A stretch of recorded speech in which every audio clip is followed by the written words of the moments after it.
Okay, I want to talk a little bit about either the reach cast or the reach mend. It depends on how you want to say it.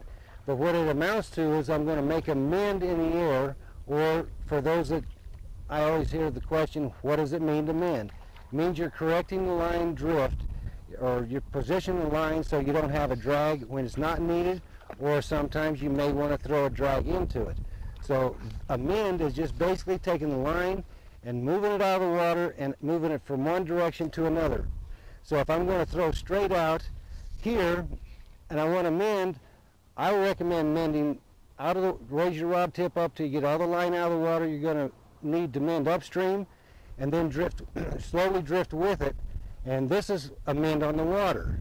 Now if I want to do the same thing to get my fly in this one spot and my line upstream, I'm going to throw what's called reach cast or reach mend.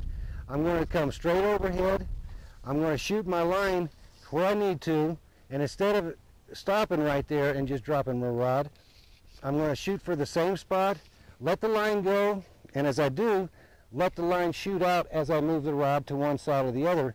In this case, it's to my left, it's upstream.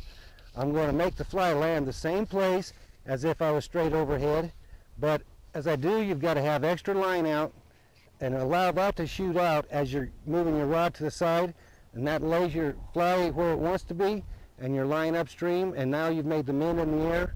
And if conditions are really good for you, you won't have to mend again for the entire drift. And that, it can also be done not just say upstream, but when I was talking about downstream mend, sometimes if I've got say a leech or a streamer that I want to swim, I can do the same thing but throw downstream and put the loop in the line downstream, and the drag on the surface, once the fly gets down into the level I want, just the swing of it, you can either twitch the rod or strip it in, make that fly swim downstream, across, or up. So you can do it both ways, and sometimes if you want, if the currents allow for it, you may want to mend one time upstream and one time downstream just to find out what the currents are doing down below. And it's, to me, is a very important cast to make.